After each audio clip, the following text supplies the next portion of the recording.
August, September. It started off with a celebration of another year alive. It was my 33rd birthday, and God had blessed me with a great guy. August 20th, I woke up and something inside of me was different. My face seemed a little bit fuller as I looked into the mirror. The thought of what could be danced around in my head, but I paid it no mind and got back in the bed. When I made it home, the thought had crept back into my head, but I didn't tell my boyfriend. I called my best friend instead. We laughed together because she was in a situation too. There were different meanings behind our laughs though. I knew that her situation was favored and rooted in truth. I pulled up at Walgreens and slowly walked down the aisle. Because there were so many options, it took me quite a while. I made it back home, went in my room and locked my bathroom door. Waiting impatiently, 2 minutes seemed like 4. I picked up the stick and it was exactly what I thought. Pregnancy test read positive, immediate distraught. I played with the thought that maybe it could be a faulty test. But who the hell was I kidding? I had taken them both. Now what's next? Everything about my past had flashed right before my eyes. This would make 3 living babies, but a total of 5. I didn't know what to do as the tears fell from my eyes.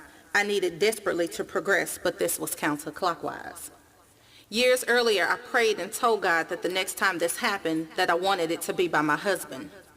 I didn't want just another baby daddy or some nigga who I was crushing, lusting, sporadic fucking, letting him bustin', giving my most inner being to some nigga who I really didn't trust in. Unprotected sex, so disgusting. A lot of fighting and too much cussing.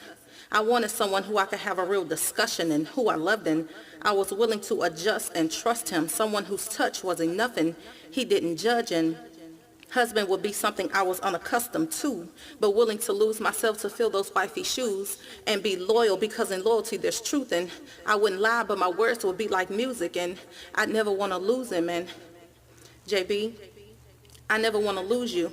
But you weren't enthused and neither one of us knew what to do and we were both spooked and I loved you so much but I thought that we were through and God had the plan, we didn't even see the blueprint and I had to try to accept the truth, and the truth is something was being birthed. But in my flesh, I thought I was just pregnant. And day after day I was in emotional pain, praying and asking God to do something now because I was going insane. But be careful what you ask for because you just might get it. I was pregnant in my tube. Yeah, you guessed it. I lost not only my baby, but the ability to ever conceive again. Oh God, no, I changed my mind. Please give me another chance.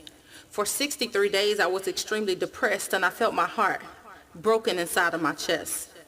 I believed that because of my selfish prayer requests, that my baby boy was only about an 8-week guess. I knew I had to trust God to help get me through because I was in a state of mind where my blessing, my relationship, I didn't even want to pursue. I sat in my bed emotionally unattached, feeling like my world had ended and nobody had my back. As I stared at absolutely nothing, taking short, shallow breaths, God came off of his throne. I could see him walk down the steps. He reminded me of a prayer that I sent up years ago. He said to me, "My child, you have to let this thing go. Why is it that you say that you trust me, but you don't act as such? Stop using the loss of my baby as some kind of crutch. I heard you when you said that you didn't believe you could become pregnant after having those 2 abortions, so I had to remind you of the red ink that was me in the King James Version. And just last year you asked that the next man who you became pregnant by, that you wanted him to be your husband. I've given you exactly what you've asked me for, but you're just too stubborn. You never asked me for a baby, so yes, I took him back. You have not because you asked not. Remember that." God departed from me.